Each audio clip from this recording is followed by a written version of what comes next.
Hi and welcome. This video really is for any charity looking to get more out of their Google Ad grant, whether you're just starting out, struggling to make it work, or simply looking for a bit of inspiration. So, over the past few months, I've had countless conversations with dozens of charities, each with their own challenges and goals. And today I wanted to share two things really of how we qualify charities for the Google Ad grant, so whether we think it will work or not, and what steps we take in order to get them to that point. And then our 5-step process we use to maximize the Google Ad grant's impact. So let's get into it. For those, first of all, unfamiliar, the Google Ad grant offers eligible charities up to $10,000 or £7,000 of Google Ad spend every month. So that's $120,000 a year to appear at the top of Google search results when people are actively searching for information. So it's an extraordinary opportunity for charities to really increase their visibility and awareness when people have intent, when people are searching on Google. At Farrow, we've worked with charities for years to make the most out of this grant. And today I'm going to share the exact 5-step process we follow when onboarding any new client, regardless of their size or experience. But first, a bit of a reality check. The Google Ad grant isn't for everyone. So not every charity will benefit from the Google Ad grant, and that's okay. We've developed a qualification process to ensure the charities we work with have the foundations in place to succeed. Without these, the grant is really unlikely to deliver results. So we put this process in place so to not waste people's time and also to put you in the best position to succeed. So the first is your cause appeal. The grant really works best for charities with a broad mission. And that's not to say if your current mission looks quite specific, you can make it broad. It's about being creative and really trying to understand how search demand reacts to your cause. So if your cause is highly niche, there may not be enough search demand to fully utilize the grant. So it's about trying to broaden your cause. The reach, so your charities with a national or at least a regional audience typically see the greatest benefit with the grant. The grant is designed to help you scale your impact, and a wider audience ensures enough traffic potential to trigger it. The third point is kind of probably for me the most important, but it's a content-rich website. So your website is really the backbone of a successful Google Ad grant, and it must be more than functional. So you've got to offer value, you've got to have engaging content, you've got to have information that caters for the search demand, caters for what people are looking for, and then sort of some cleaning up things. Having a sort of defined endpoint. So if someone is making a search on Google and clicking an ad, they are landing on a page that has that information that they're searching for. It's so important. And then the sort of bells and whistles of having the right calls to action and funneling people through the website in a sort of really user-friendly way. So if your charity meets these criteria, awesome, let's get cracking. If not, we'll sort of recommend improvements or advice on how we'd adapt the website and content ideas in order to get you to a point where we think we're ready to go. And then finally, and it's quite rare, but it does happen. I had a conversation with a charity yesterday. Sometimes the grant just isn't the avenue where I'd spend my time. There's other avenues where you might get more bang for your buck. So once a charity qualifies, we dive into our 5-step process. And this is a framework we've really refined over the years. And it's ultimately to ensure every dollar of the grant delivers real impact. And like I said, this 5-step process we follow with any charity, big, small, already set up, far down the line, or just starting out. This is the 5-step process we follow every single time. And so step 1 is the grant hinges on your website meeting search demand. So we always put ourselves in the audience shoes.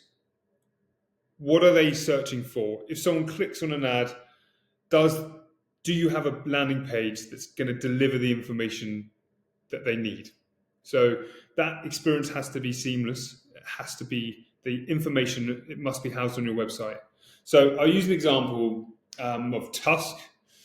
Their site had fantastic content about their projects, the amazing work they do in Africa. However, they were quite niche. and they didn't really align with what people were actively searching for. So what people are searching for is endangered wildlife, and Tusk are probably the most qualified charity in the world in order to give this information, especially when it comes to Africa. So we advised them to sort of create individual pages for key endangered species like elephants and rhinos, catering for that search intent. And while what gives them an opportunity to really showcase their expertise, but also house the information that people are searching for on Google. And the result is that thousands of new visitors came to their website each month. And the byproduct of that is greater brand awareness, and also people understanding and start to learn who Tusk are, and having a look around and seeing the other kind of work they do. It's very difficult to, in any sort of form of marketing, to get first click and for them to take a meaningful action. But what we're trying to do is build brand awareness, and that's what the grant is amazing for. You have an opportunity to appear in front of people when they are making an intent with their searches. And so making sure that when they land on your website, the information is there that they're searching for. So a deep, content-rich website is key, and that's the first step. The second is the account structure. So your Google Ad account should mirror your website sitemap. It's the easiest way to plan, optimize, and move the account forward. This structure really provides clarity. It ensures your campaigns are going to align with your website content, but also it makes it so much easier to manage updates or create one-off campaigns, but really have clarity on which campaign is leading to which part of the website. If you make a big website update, you'll know how your account is aligned with that and what changes need to be made, what ads need to be updated, rather than rebuilding everything each time. A great example of this, Surfers Against Sewage. When we began working with them, all of their campaigns and ads and ad groups were all lumped into one. So it was impossible to track what was working or launch any sort of new activity without unpicking everything that was already in the account. So in the end, we decided we needed to restructure their whole account, and we aligned it with their sitemap. Now, if you take a look at Surfers Against Sewage sitemap and website, it's pretty vast. And so trying to make sure that we planned it effectively so that we could keep evergreen content running all year round, and then making sure that we have space and understanding of our account, that when they have their multiple campaigns that they run throughout the year, we could quickly make the necessary changes to drive as much traffic to those places as possible, keeping that user journey as seamless as possible. The results from that were instantly the spend completely dropped. They were spending about $4,000 a month within that one campaign. That completely fell off a cliff, as expected. But within 3 months, we were spending near the full amount of the grant, and really had a great understanding of which campaigns were sort of driving the most amount of clicks, which ones needed work, which ads were resonating, because it was so clear and we had full clarity on exactly how the Google Ad Grant was performing. So the account structure mirroring the website sitemap will give you clarity, will give you a real understanding of how your website's performing in line with your ad grant, and how to make updates and optimizations and what to do moving forward. The third core concept or part of the blueprint is ads. It's kind of the only real fun part. Your ads are really the first impression people get of your charity. You've only really got one shot to earn their click. So ads have got to be sort of tailored to the language and intent of the audience. So it's got to try your hardest to match that search they might be making. They've got to be clear, they've got to be relevant, and they've always got to land on the most appropriate page. We find a lot with charities, they're obviously very eager to get people toward the donation fundraising pages. However, it's just got to mirror that search. And you've got to land on a web page that houses the information that audience was making searches for on Google. Take advantage of Google's dynamic search ads. They're called DSAs. You can add a variety of headlines and descriptions and kind of let Google's algorithm optimize the best performing combinations over time. Use every available piece of real estate on that Google search page to really stand out. And also get creative. You can have a bit of fun. Make sure that you earn that click. Number 4 is bidding strategies.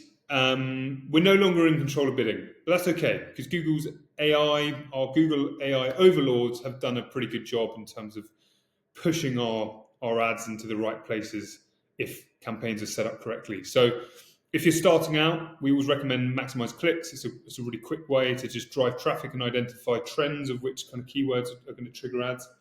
But once you've established some data, this is kind of where the real secret sauce is transitioning into Maximise conversions as a bidding strategy. So this approach ensures that your budget is sort of working as hard as it can be. The key to this is having a GA4 account with conversions set up within it. That's data and is linked through to Google Ad Grant.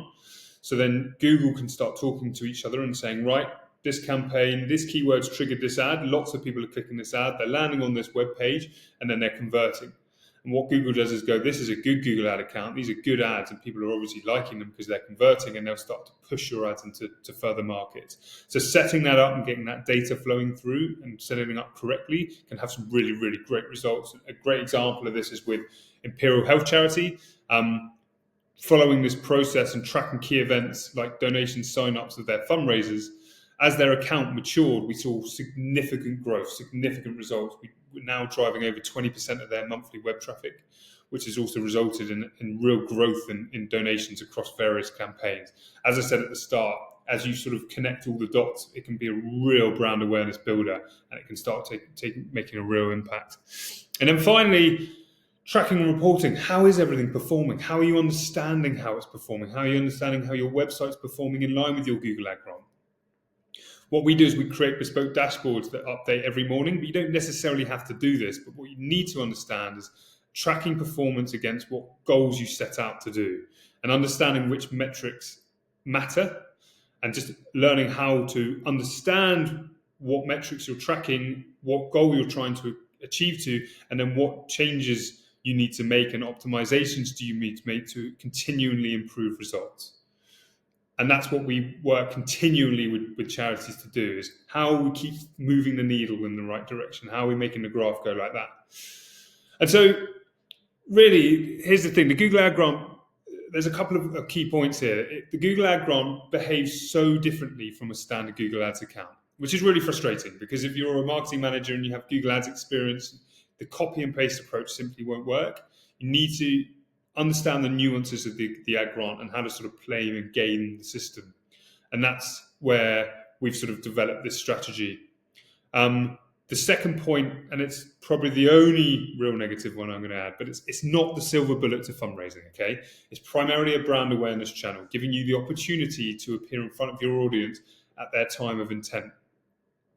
So what it will do is start driving hundreds of thousands of new people to your website every month, and that increased awareness will have a positive impact long term. It's about understanding how that traffic reacts and then developing your account, developing your website in line with that. And then finally, the third point is just really stick to your objectives. So don't chase sort of vanity metrics, get too carried away with lots of clicks. Just stay in line with what are we trying to achieve, where are we trying to get people to on our website, how are we trying to build our charity. And then stay in touch with the constant updates that Google make. They've just rolled out Performance Max. We've seen mixed results from it for the first iteration, but I'm sure it will be the major player towards the end of 2025, and whatever other updates that they roll out throughout the year. They've been hinting at YouTube in the UK for a long time. And then finally, explore other opportunities outside of the Google Ad Grant. So Bing Ads, the LinkedIn Ad Grant, you've got to sign up to their mailing list for their next launch. And then Goodstack, who we are partnered with, are a great platform who actually approve people for the nonprofits account now. But they're a great charity to link you with further donation and fundraising opportunities. And just finally, we're Farah. We're paid media specialists. We've been working with Google Ad Grants for over 7 years, supported charities like Terence Higgins Trust, Surfers Against Sewage, as I mentioned, and Tusk. We're currently managing over sort of 35 charities in the UK and the US. We're certified professionals, so Google Ad Grant certified professionals. We're listed on the preferred supplier directory, and as I said, we're partners with Goodstack, who actually approve people for the grant. So I feel like we're well placed, and we've got 7 years' experience of really building this process. If you have any questions at all regarding how to implement this, or if around the sort of bidding strategies or whatever it might be, please feel free to just drop me a message. Always happy to jump on a 30-minute call and just run through your current account, current challenges, and what I might do or what we might do to move that forward. in terms of how we work, we don't sign anyone into long term, and our goal is to be the most trusted Google Ad Grant agency in the UK. So if you're looking to kick on or have any questions, please feel free to ask. And I hope you have a great day, evening, morning, wherever we are at the time of listening. Thanks very much.